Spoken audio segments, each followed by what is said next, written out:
Yes, now ladies and gentlemen, welcome back to the Thomas Vance YouTube channel. We're talking Misfits boxing again, and this time we're talking end of year awards for 2024. Misfits have their own awards for their own things, daft things like Coach of the Year, and that's not actually daft, but like Creator of the Year, Social Media, whatever, Promoter of the Year, don't care. That's not the type of awards we're giving out. We've got 5 categories today: Debut of the Year, Event of the Year, KO of the Year, or Knockout of the Year, whatever you want to call it, Fight of the Year, and Fighter of the Year. They're all going to be personally chosen by me. I'm going to give the honourable mentions and then the one I believe is the best. So let's start with Debut of the Year. There was a lot of debuts this year, but obviously I've nailed down the ones that were really good, and I'm giving you my best one. Now, some honourable mentions. Kells, his first fight to get knocked down, come back and get a knockout. I was there live for it. That was a really good debut. Amir Anderson, massive amateur background, but his first professional fight and his first fight on Misfits, so it's his Misfits debut and pro debut. Obviously a great debut against, I forgot what the man was called, but he was some opponent. Mist is a rapper, debuted against Ryan Taylor, who had boxing experience, and he wiped him out of the park. That's a great debut. Joy Knight's debut wasn't his boxing debut, but it was his Misfits debut. Debuted against Most Wanted, not a hard opponent, but good skills, good knockout regardless. But the best debut, not his boxing debut, but his Misfits boxing debut on Misfits 12, Fox the G, coming in with a hell of a knockout over Small Spartan J. So, debut of the year, I give to Fox the G. Now we've got event of the year. The honourable mentions are Misfits X Series 14. That was in London in Troxy. Sol Pappy versus Amadeus Ferrari. We had King Kenny versus Adam Brooks. Mist versus Ryan Taylor. All sorts of good fights. Ben Knight versus Temple Art for the heavyweight championship. Julie Polka versus Barbie. Great fight. Great fight. Great card. Misfits X Series 16. Miami card. For a smaller card, it was quite good. I mean, we had Anthony Taylor versus Samuel Erickson last minute. FaZe Temper versus Josh Brook now, which I think is perfect matchmaking, which didn't look like it, but I thought it was anyway. Amir Anderson made his debut on that one. We had Jahan Ingram make his debut on that one. And someone else, who's I thinking? Yuri Gang was on that one with, he's fighting Argentinian King. Overall, it was just a satisfying card. Another honourable mention, 17, Dublin Island, KSI performance, Danny Aaron's debut. Dean the Great, amazing knockout. Great card overall. For a card that would have been a KSI card and then it fell through, it still salvaged itself very well. And the last honourable mention is the Qatar card, the latest one. A lot of people would say this is the best card of the year, but for Jason Winkler and Nick Lamau to not happen, that truly ruined the card for me. For Slim to not even fight back at all against Gibb, and for the King Kenny stoppage, I mean, if King Kenny had got up and Sol Pappy had done some further damage, I would have liked it a lot more. You know, it wasn't the cleanest. Like, it was clean shot, but it wasn't the cleanest knockout, if you know what I mean. Incredible card, but I just don't think it beats the one that I have as the winner. And the card that I have as the winner was actually the first card of the year. The card I just mentioned with Fox G debuting on it was Misfits 12 in Leeds.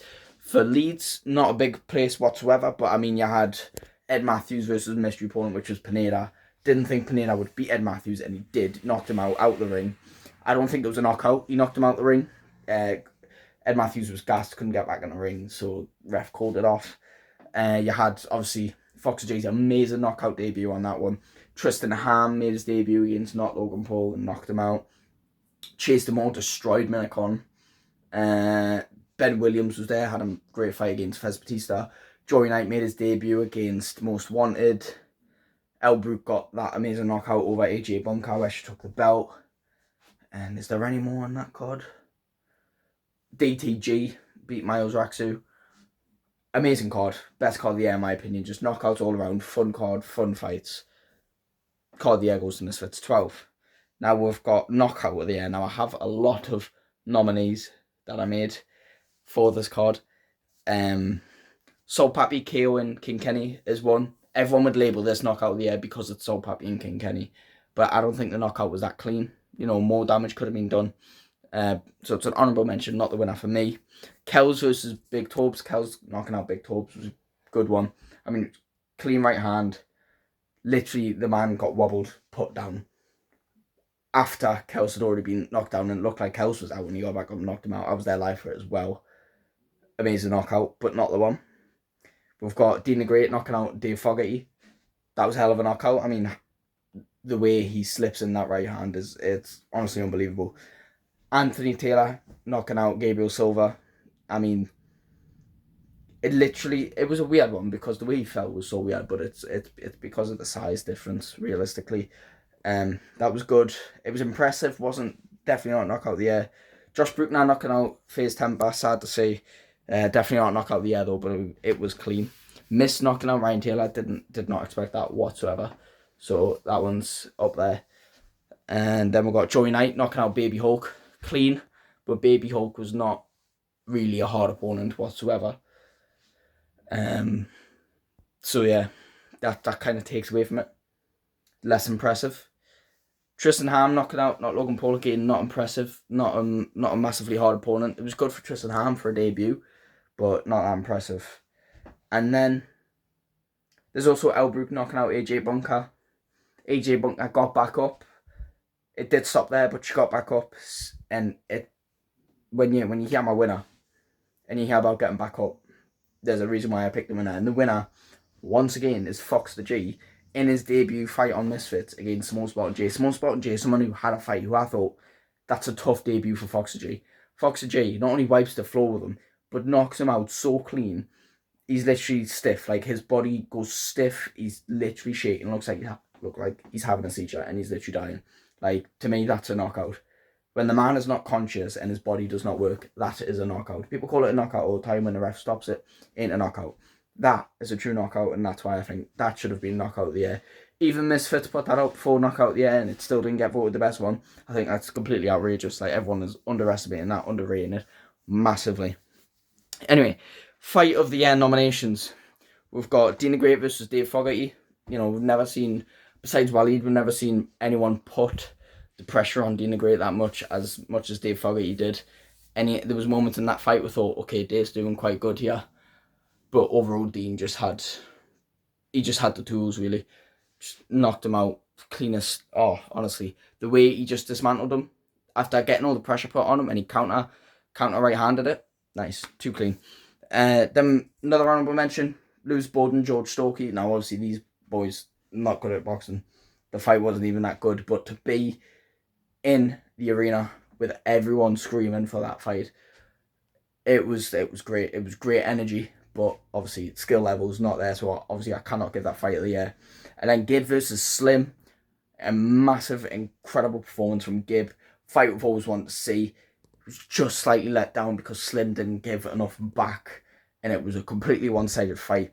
Therefore, the winner of fight of the year for me was actually a late step-in opponent when Warren Spencer stepped in for Jay Swingler against Nick Lamau. I mean, they both threw incredible shots, both improved their technique, both threw power shots and both wobbled each other a lot. But I think what won the fight for Warren Spencer was the jab and the basic boxing fundamentals. It was just a great scrap to watch. So I think Warren Spencer and Nick Lamau get the win for fight of the year. Now, fighter of the year, it's between 4 people. I wasn't going to do a female and a male because that's too many people to go through. So purely just one fighter of the year. I have Anthony Taylor. He had 2 fights, both on shorter notice. He stepped in for OJ Rose over Samuel Erickson and beat him, like destroyed him. And then he had a short notice fight against Gabriel Silva, which was meant to happen down the line, but again, he beat him. And these are all, you know, he was meant to fight in a 2v1 against KSI, him being in a 2. And that would have been quite embarrassing for him. Obviously, if they'd won, not embarrassing, but still. To have that turnaround, have 2 fights against 2 massively credible opponents, stop hooking, stop clinching, stop all the dirty boxing tactics, and actually wipe the floor with someone, that's impressive and it deserves credit. And now he stepped in for Tommy Fury against Darren Till, so even more credit to him. I also have a little Cray Cray. He had the draw with, well, the no contest with Yuri Gang, then he lost to Yuri Gang. Then he got entered back into the tournament and beat Ace Musa, beat Joey Knight, and then beat Yuri Gang again to win the tournament. So 5 fights, 3 wins. That's the most active anyone was fighting at all this year. But I discredit it a bit because he got lucky to be entered as a last minute opponent against Ace Musa. He'd already lost in the tournament, he should have been out, but he got put in last minute. So I take a bit credit away from that because that's luck that he got lucky with that. Speaking of, Yuri Gang is also on this list, you know. He had the no contest with Lil Cray Cray. Then he beat Lil Cray Cray, which I was happy to see because everyone was saying Lil Cray Cray was winning that fight with no contest, and I really wanted Yuri Gang to win.